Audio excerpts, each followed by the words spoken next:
I had sort of made the decision in grade 9 where I was like, because that's when you get to choose your subjects. And I was like, you know what? I want to do music as one of my subjects because, you know, I feel like I could really thrive off of it. Like I've tried all these instruments. I really want to understand now. Because music, you tap into music theory. I think you pick an instrument and like focus on it. School I was in, we do a musical, I think every 2 years. Yeah, every 2 years we do a musical, and I was always part of the choir. I'd auditioned for like a lead role, but you know, I did not get it. But it's okay. I'm not salty or anything. What do you mean? We moved. I moved. I'm still moving.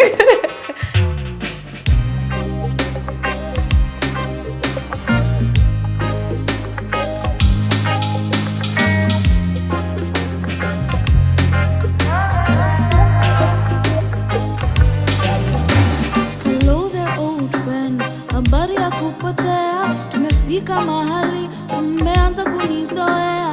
It's been a long time since we last spoke, but since then you started treating all this like a joke. No, it's not funny. Nimechoka na kungoja baraka hazifiki.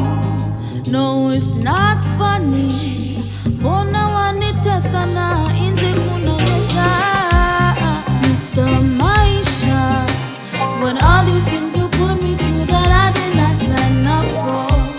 Mr.Maisha, nimechoka na kuchoka na maisha yangu haki.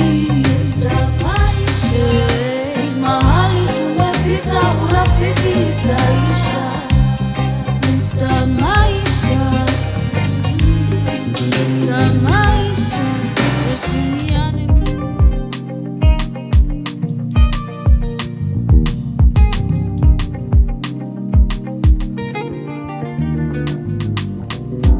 Not the only one he's missing. You're not the only one he's kissing. You're not the only one he's texting in the middle of the night, asking if she's home. You know, I'll admit I may have known about you, not too much to actually value what you have or may have had before I walked up on the stage, said his name. Okay, girl, this ain't right, acting like you wanna fight. You should know he ain't worth your time. Take it slow, live your life and let him go. Don't be mad at me, he's the one who kissed her. He ain't your mister, I'm your side sister.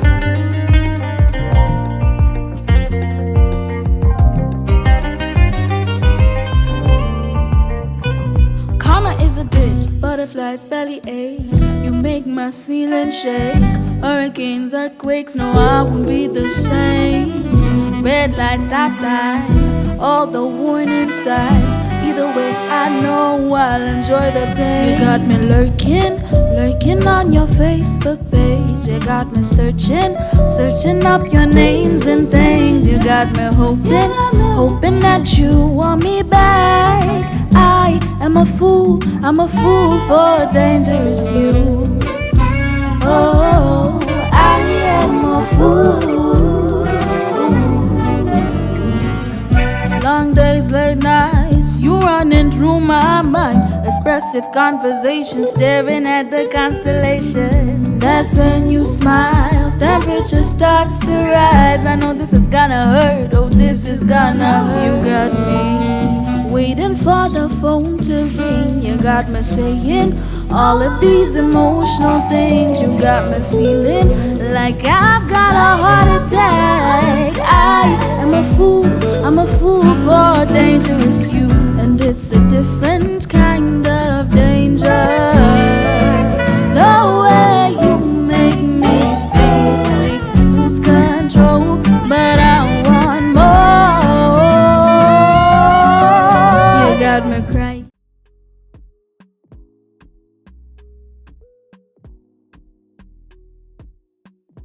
So in the creative space, I go by Aphropatra.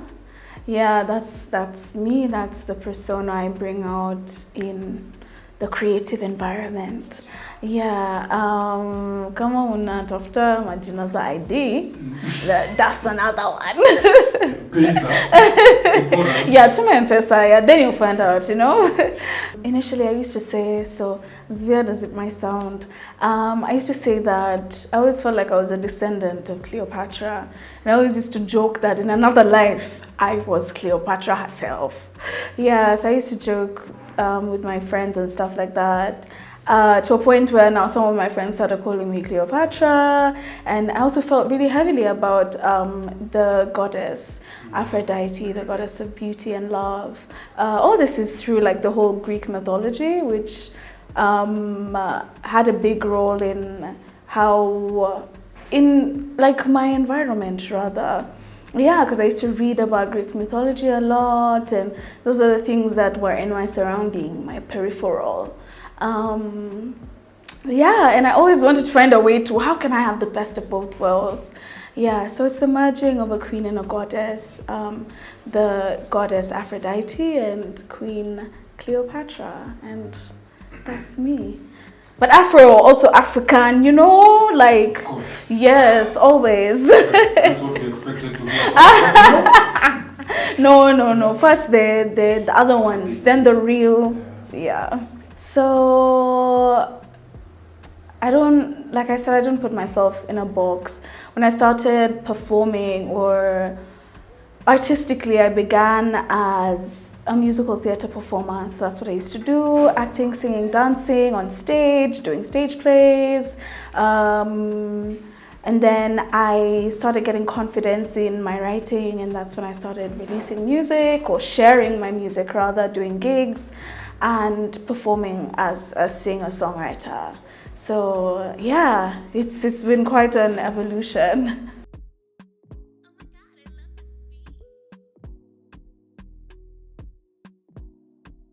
We're really getting into it. You want the tears today.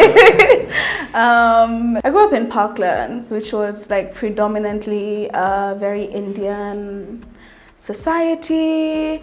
So I grew up around a lot of Indians, and I always felt different. Yeah, being, you know, a black girl in an Indian school and Indian society. There were also a lot of, okay, so the school I went to, there were also like quite a number of black people, but it didn't start out like that. I went to that school for about 9 years.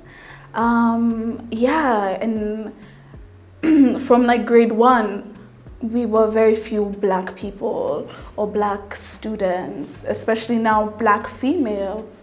So it was really difficult to find where you fit. So I was always trying to, you know, learn the Indian dances, learn the Indian songs, you know, watch the nice Indian whatever, so I can go to school and talk about them and sing Kabi Gucci Kabi Gam with them, you know, and be part of their like society and part of, you know, their culture. And I feel like that, yeah, I was always trying to fit in. Even as we grew up and the black community grew, I still feel like I was always trying to fit in, trying to make people understand me and where I was coming from.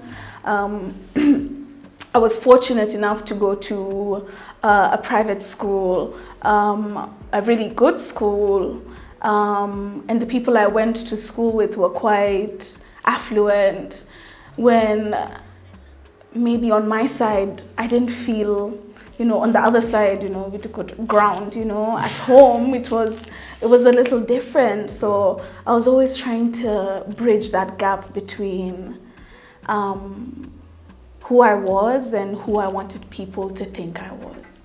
Yeah, so it was quite a battle, and sometimes I still struggle with it, but you know, growth.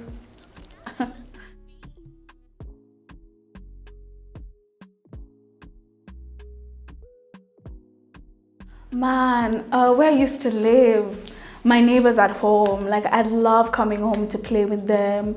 We'd play like the coolest games. Also, like we'd watch a lot of like cassettes, like Disney videos. I remember, and I think that's where my love for musical theater and music came from. We'd watch a lot of musicals like Sound of Music, Annie, Chitty Chitty Bang Bang. What was this other one called? Even these Disney ones, A Little Mermaid. Like, we're always watching, and I think that really shaped like, wow, this is something I want to do. I love singing these songs, and I love the fact that people are like, wow, how do you know all the lyrics, to the songs? That aside, also playing with my friends when I got home. Sometimes I'd be out really late and I'd get beaten, but it was always worth it. Playing in the mud, making those two cakes. Cutting spinach, chamama, you eat some mud, and trees. Wow. Kwanza, I used to be, so I was a bit of a tomboy-ish. Who I'd like to think I was, I don't know. But I've always had this love and connection with animals. So I used to be like the exterminator in school. So anytime there's a grasshopper, a what, call Nadia, she thought I was gonna sort it out. They're like, no, don't kill it. Call Nadia. So yeah. That's what I was telling you. I was a bit weird, like.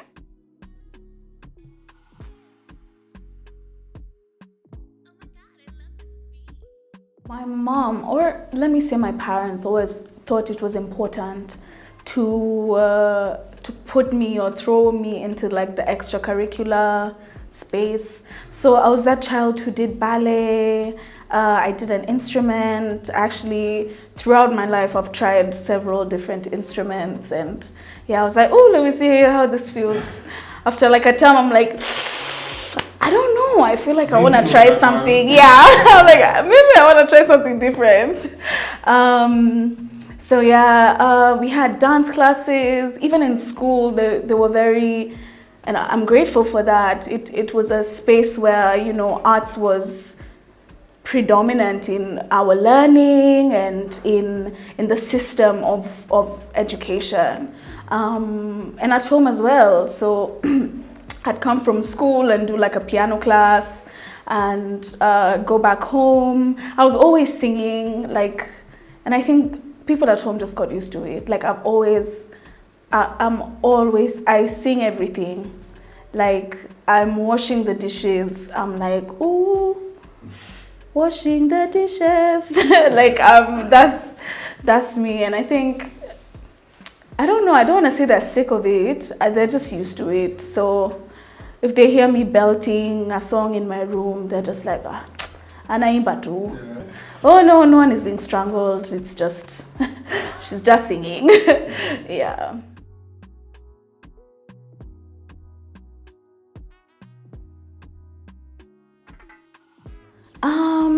I don't think there was like a certain moment. I just knew that I really liked to sing.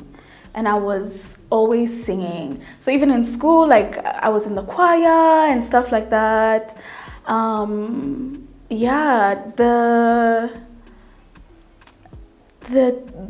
There's a time, even in church, I was in the choir in church. Actually, I think that's the time I was like, whoa, am I bad like that? Am I really I'm on like that? There was like a Christmas musical, they do a Christmas something. Yeah. And they had held auditions in church, and they were looking for a soloist to sing 1-2 songs. I was pretty young at this time. I got 2 solos to sing in front of the whole congregation.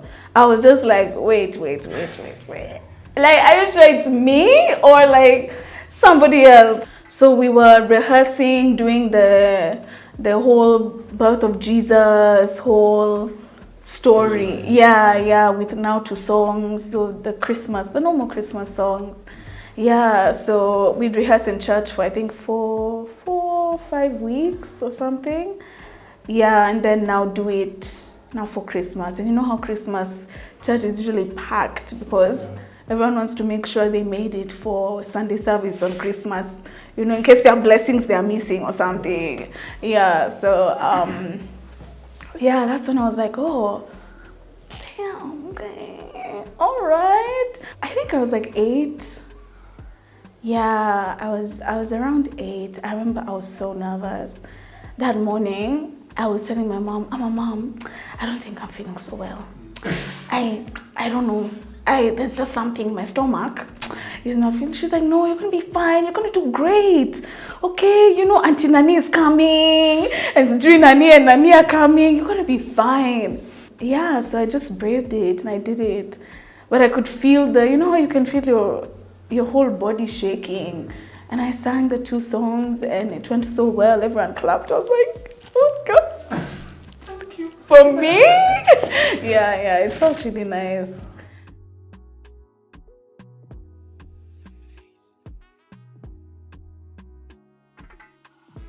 I had sort of made the decision in grade 9 where I was like, because that's when you get to choose your subjects. And I was like, you know what? I want to do music as one of my subjects because, you know, I feel like I could really thrive off of it. Like I've tried all these instruments. I really want to understand now. Because music, you tap into music theory. I think you pick an instrument and like focus on it. I don't really know what the course was like because I never got to do it because I moved schools after grade 9 and I moved to a school that didn't offer music, so I feel like that took that opportunity away from me. But it was around then I was like, wow, I like this, I enjoy doing it. The school I was in, we do a musical I think every 2 years. Yeah, every 2 years we do a musical and I was always part of the choir. Yeah, I'd auditioned for like a lead role, but you know, I didn't never get it. Well, it's okay. I'm not salty or anything. What do you mean? We moved. Well, I moved. I'm still moving. Yeah, so around grade 9, I was like, you know what? I really like this. But it wasn't just music specifically. It was performing, being on stage, acting, and the whole shebang, yeah.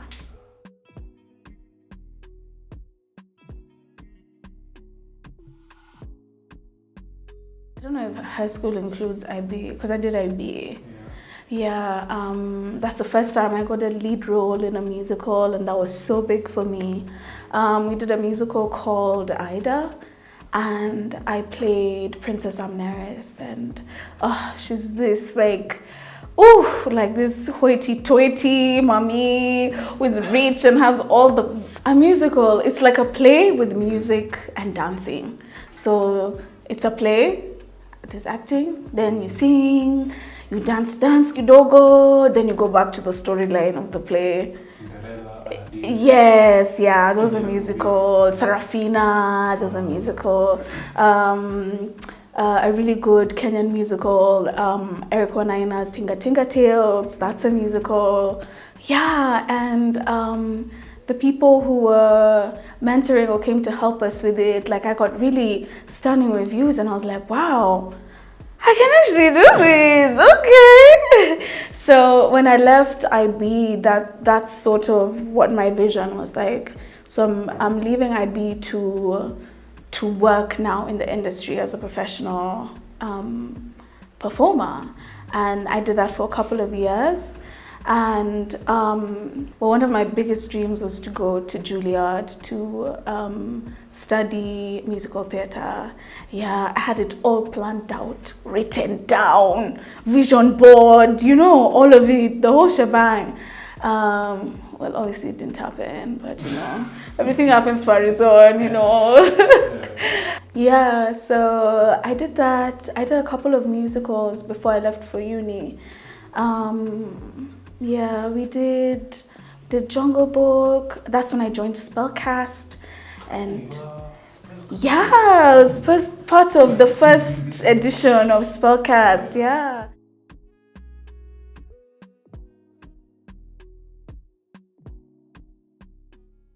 While I was in Spellcast, I joined Sauti, and then after that, I think that's when I joined uni. I think when it came down to it, I was very afraid of saying that this is what I want to do. you know, music as a career is very risky, or arts, performance as a career is very risky. It's like, where you're gonna get money from, like, what are you gonna do? Like, okay, then you don't have a gig next week, then what? Or, you know, so it's like I'd convinced myself that I need to start with a plan B so that I can backtrack and then now do my plan A. And I guess it's fear that just led me to not asking for what I really wanted.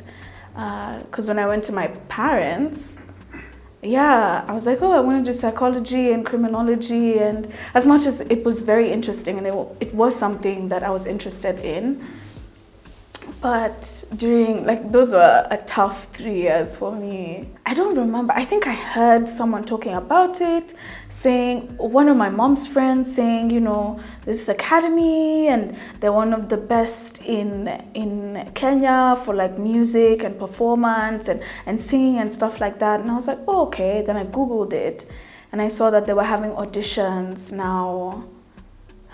When did I go for auditions?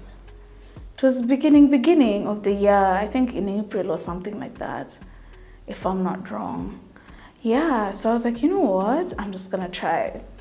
Yeah, so I went for the auditions, the first round of auditions. We got through, then they gave us now the second song to learn. They give you a song to learn that they feel, you know, is good for your voice, Then you come back and you do the second audition. Yeah, at first I was really scared because I was like, whoa, this is like the best school in like Nairobi, because, you know, for singing and that, like, wow, I can't mess up. Like, I can't afford to mess up. Yeah, but the audition went really well. I remember I was so nervous, and the minute Natalie was like, yeah, sure, okay, let's give you your song for the next audition. I was like, oh, so I'm like I've made it through. She's like, yeah, what do you mean? What are you talking about? Yeah, so she's like, I can't believe you're shocked. Why are you shocked? Yeah, because I don't know. I think my belief in myself has really grown as well. Like, it's been really difficult. The experience was lovely. It made me understand the industry even more. I think even a lot of my industry friends I made through Sauti Academy. I feel like it was like a stepping stone for me. I learned a lot about, you know, how to, obviously there's, you know, the normal stuff like musical technique and stuff like that, you know, writing and, but I feel like the biggest lessons I learned were, you know, how to navigate the industry. Although I didn't even finish third term, which is usually like music business, but I feel like I learned a lot about that during my time there. Yeah, because like they really throw you in the deep end. They're like, you got to look for your own gigs. Yeah. We're not doing it for you. Who was in my class? Watandawili Boys, Emma Cheruto. Suzea, they were a year ahead of me. Who else? Njerai was in my year. Nadiv, Shiko, Nuru. Oh my gosh, I was in the same year as Nuru. Wow. Sami So. Who else? Guy, come on, Sitah to mention. I'm so sorry. My memory. I have forgotten you. You're still in my heart. Man, and I was doing them at the same time, so I really had a lot on my plate. And that was also when I was working professionally, like as an actor for the first time. So there was a point where I was doing Sauti, I'm in Spellcast, doing a musical, and I'm also doing a musical with another production company. It was hectic. Yeah, it was really hectic, but I pulled through, and I'm grateful for it. So Spellcast was so fantastic. I love choral singing. Like, I've always loved it, singing in a choir. And Andrew Tumbo is just a genius. Like, he's just a genius. Yeah, and a lot of my friends, like I still have a lot of friends that I made through Spellcast. How did I join? My friend at the time, Akinyi, she was directing, I think, Sarafina for Spellcast. She was like, oh, she's working with this like really cool company and da da da da da. And I was like, okay, cool. I'd love to come and see. Eric, Zanji, we were in Sauti together. Actually, that's where we met. Yeah, and he was also in Spellcast. He did Sarafina. So now I went to watch the Sarafina show and it was so phenomenal. I was like, who are these people? I want to be there. I need to be there. I need to write my name on that list because I can't remember who I spoke to or who, like how it happened exactly. But yeah, that's how I ended up joining Spellcast. I think there were auditions for something, but I was already part of like because a lot of the people we were in Spellcast with were also working on another production with together. Yeah, not a lot of them, some of them. So when I heard there was auditions for Spellcast, I was like, I'm there. Write my name. And that's how I joined Spellcast, and it was such a lovely experience. Yeah.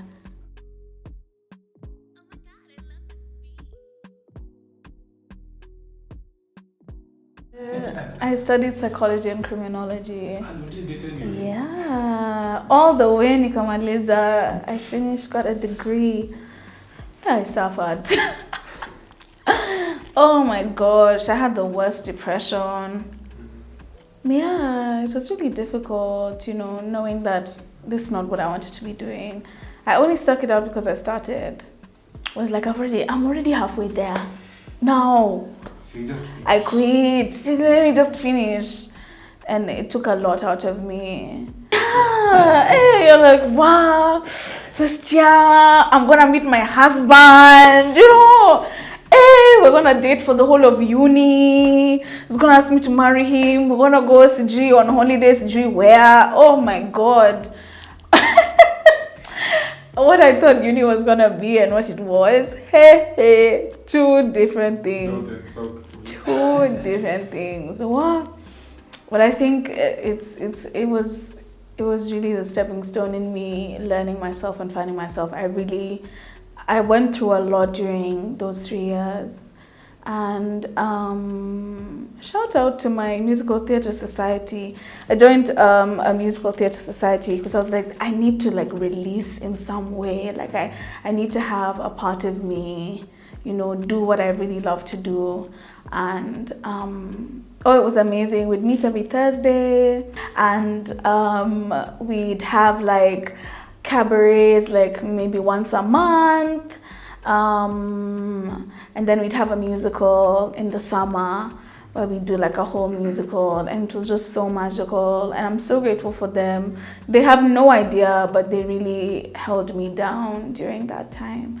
It felt like a safe space I could go and just be myself. As much as I was like really shy and reserved, yeah, I could just like belt a song and, you know, we're all singing and dancing and it's nice, and I can go home and now work on my psychology paper. So I'm proud of myself though. I stuck it through. I was like, woo!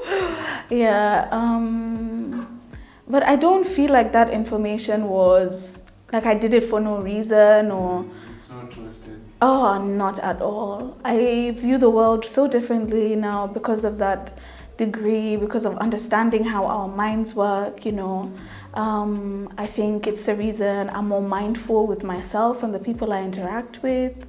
Yeah, so I'm grateful. I wish it didn't have to take 3 years for me to do, but I'm grateful that I have that knowledge and I'm able to understand the things I do now because of it. Yeah. I wasn't so... I felt like, and that's something I really struggled with, when I left, I felt like, whoa, now I've left and I feel like I was just getting started. Like I was just, you know how like the race is about to begin, or, you know, you start the marathon, you're jogging. I felt like I was already making moves, and now I left for like 3 years and coming back to a clean slate. I had to start all over again. Yeah, so that was really hard for me. But I never stopped writing. Like I had been writing since high school. although I didn't share like what I was writing. Yeah, it was just for me, just for me and Leroy.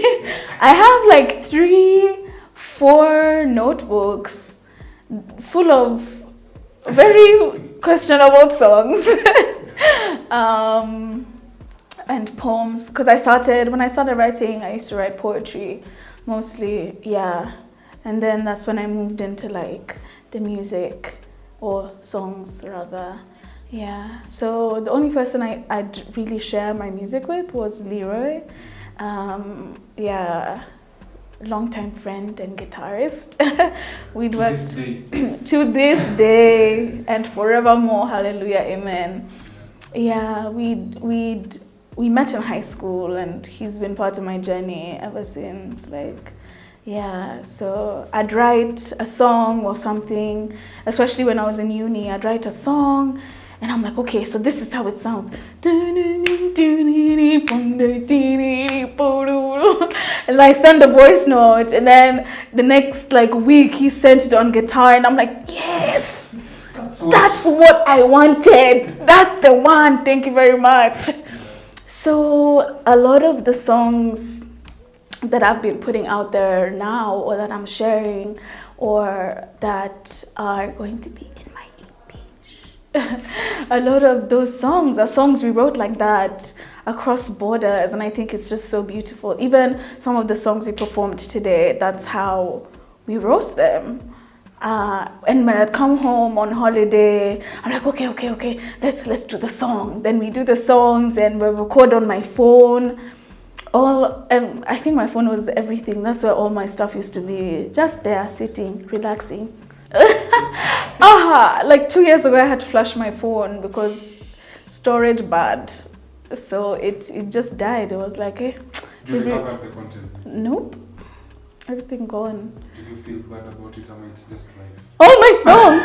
What do you mean it's just life? All my music, like songs, you know, like the ones that just come in the shower, and then you're like, oh shit, I need to record this. Then you just record quickly, and then all of those, like there were so many ideas I had. Those are the things I felt the most pain about my voice recordings and my notepad.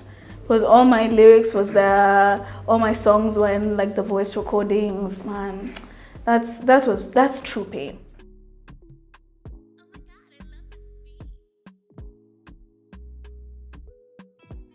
Definitely like my support system, my mom, my family, my soul sister. Yeah, her name is Cynthia. She's my rock. Like she's just, man. Yeah, my whole fam, like they've been so supportive. Leroy, definitely, like he's been such a huge part of my journey. Yeah, who else? You know, God, you know, first of all, I'd like to thank God, you know, yes. Yeah. Support can be that, I don't know how to put it. It can be the difference between you deciding to do or pursue something and you deciding not to. Just having someone be like, you've got this, it's okay. What are you worried about? You know, or being like, you know, whatever decision you make, I'm there for you. Or I've got your back. You know, it can really be the difference between you chasing your dream or not, or deciding to go left or not. So yeah, definitely. I feel like because of the way I view myself and how much of a perfectionist I am, like I don't think there's that one that, you know, I feel like I thrive off the little moments and the small affirmations. Yeah, I'm yet to feel like, okay, this is it then. Yeah. Like in high school, when I got like the lead role, one of the younger girls, she had just come for the show, never met her. I think she had come for the show with her family. And we're driving out for the after party. We're driving out for the after party, and she stopped the car we were in. I don't even know how she knew I was in that car. Like everything, like it didn't, nothing was, anyway, it was all divine. Yeah, and she was just like, hi, can I talk to you? I was like, yeah, sure. So I got out of the car and we went to the corner, like, and she was like, you know, I think you did such an amazing job, and I just wanted to tell you, you know, I really love acting, and you've really inspired me to want to be able to do it. And I was like, oh my God, wow. And she was wearing this SpongeBob t-shirt. And I'm absolutely obsessed with SpongeBob, like ever since like Tene. Okay, don't at me. I know I'm an adult. But yeah. And it just felt like such a beautiful moment. She was just like, I really loved what you did and you're so amazing. And she was literally on the verge of tears. And I'm like, wait, don't cry. You want to make me cry? Why are you crying? Yeah, and she just said that she was really moved by my performance. And I was just like, whoa, like if me singing or me doing what I love to do can do that, then I guess I'm on the right path. Yeah, I guess that's one of the bigger ones, because I've never forgotten that day. I'll never forget what she was wearing. She was wearing that SpongeBob shirt, jeans, and green Crocs. To this day, I still remember.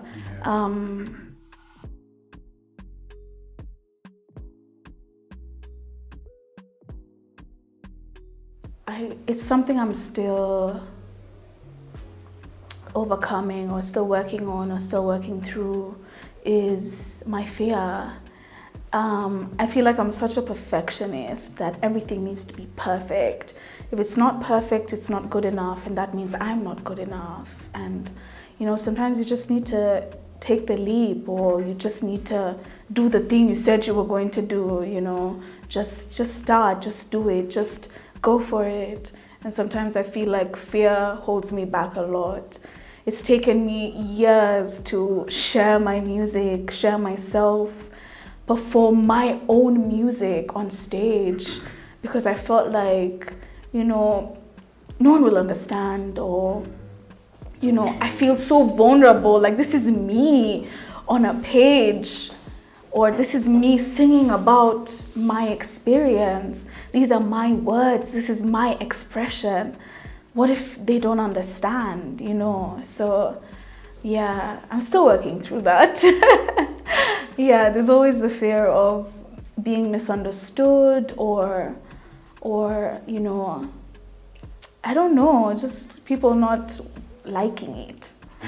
Yeah, people being like, it's me feeling that, you know, I'm not good enough, or why do I deserve this?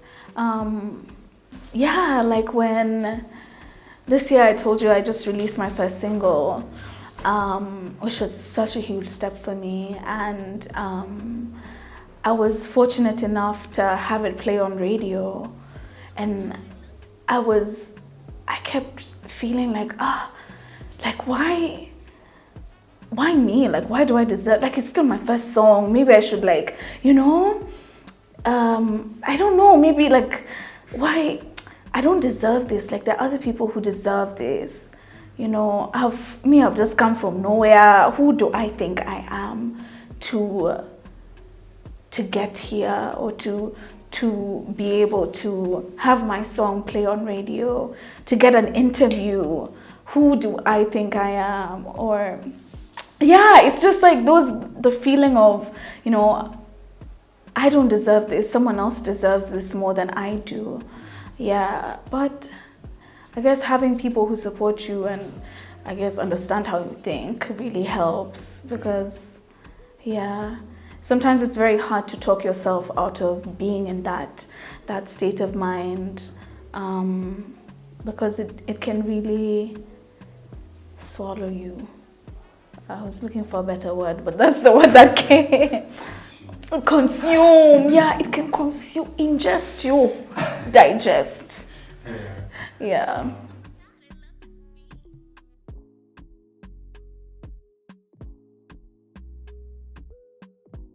guess playing on radio. The first time my mom had the song on radio, she sent me like a voice note. Yeah, recording it. And she's like, oh my gosh, I've heard the song on radio. And I was just like, oh my gosh, it felt so nice. I was literally on the verge of tears. I was just like, oh my gosh, Mom, I made her proud. She's jamming to my song on the radio. You know, like that felt so good. It felt really affirming. It was one of those like affirming moments for me. Yeah. Worst, maybe let me not speak about. Just say, remove that energy. We remove the energy. It's, I guess there's an interview I did on a certain platform. Yeah. Not yours. Hey, here we're vibing, we're having a good time. Yeah, I guess sometimes you're not met with the kindest people, or yeah. And it was one of those times and one of those experiences. But we moved through it, and yeah, so I don't want to say where or which one. I'm grateful for the opportunity anyway, you know. It's not a case where I'm like, oh, it was this and this because they didn't give me, or I didn't. We don't burn bridges in this industry. We do not burn bridges. Yeah. I guess it's just some people, yeah. I'll just keep it at that. But it was just my experience that made me really wary of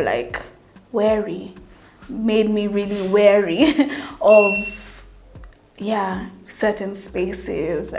But I guess you're bound to have those. You go to a place and have a good experience, and you go to another place and it's not so good, and it's part of the journey, and it's part of the learning curve and everything. Mostly, I've worked with such amazing people with the best hearts and such great work ethic. I'm really lucky in that front. But kuna gigi ingine. Hey, wow.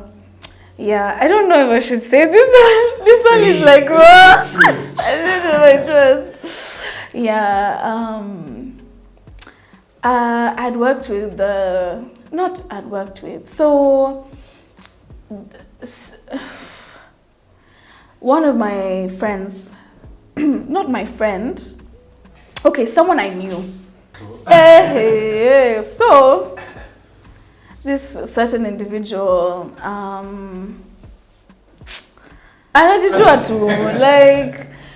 yeah, so we had done a gig.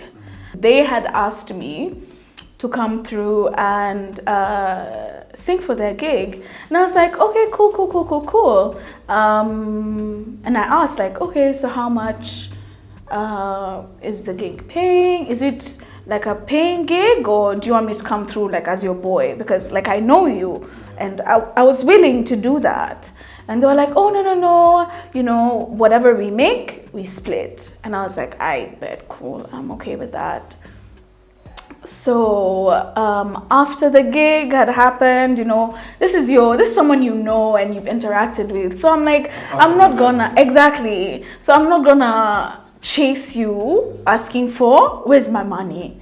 Do you get what I mean? I'm not gonna, you know, so I was like, yeah. So after, this is months, like 2 months, I don't know how many months after, some people who had also done the gig are telling me, yeah, I also got paid on the day.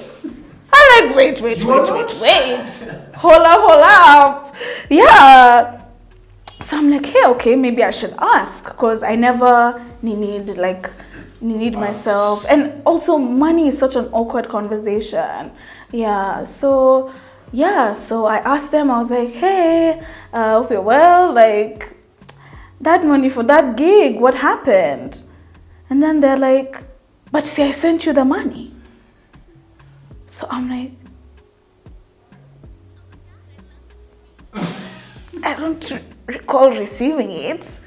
Yeah, so. Which number? Yeah, which M-Pesa number? Because on my side, it can reflect. But yeah, and they insisted that they had too much that money. They never had. So I was like, okay, see, then you like plug me the M-Pesa, Receipt. yeah, or like show me the message, so that maybe it's a problem on my side. I was chilled because I was coming from a space of like You had a deal. yeah, no, like we know each other, like we're friends. And if you had come to me initially and told me, Nicha boys, I would have been like, alright, cool. I want to perform anyway. Yeah, I want to perform anyway. So, but when you bring, because also I had my own expenses, you know, so yeah, the money never came, and they claimed, and I just left it like that. I was like, there's no need to fight over it. And the friendship, just like the M-Pesa message. We haven't talked since. Yeah, but I have nothing. My tongue knows I'm lying.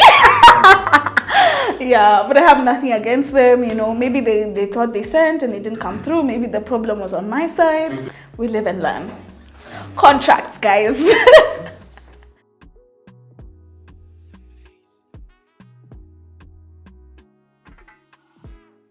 So, hi, I am Aphropatra. This is Mondainjama mwenyewe. The song we're about to do is called Foolish. It was actually my first single. Can you believe that?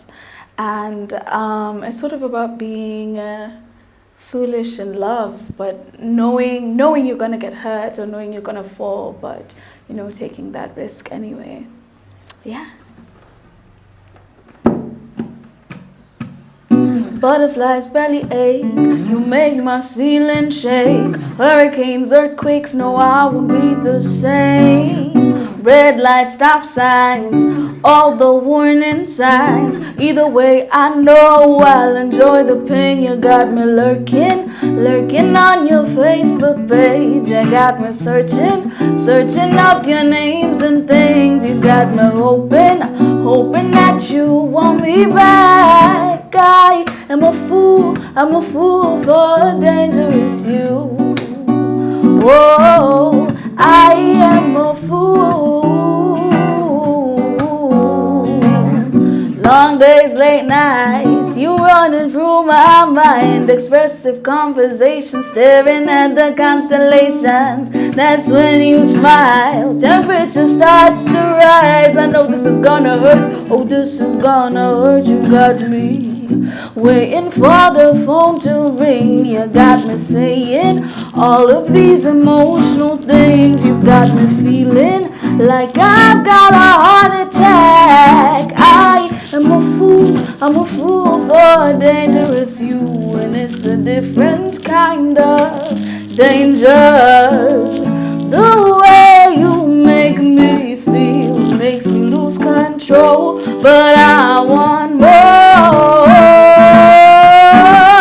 You've got me crying till the sun come up. You've got me feeling like I'm never good enough. You've got me loving you, but you don't love me back. I am a fool for crying till the sun come up. You've got me feeling like I'm never good enough. You've got me loving you, but you don't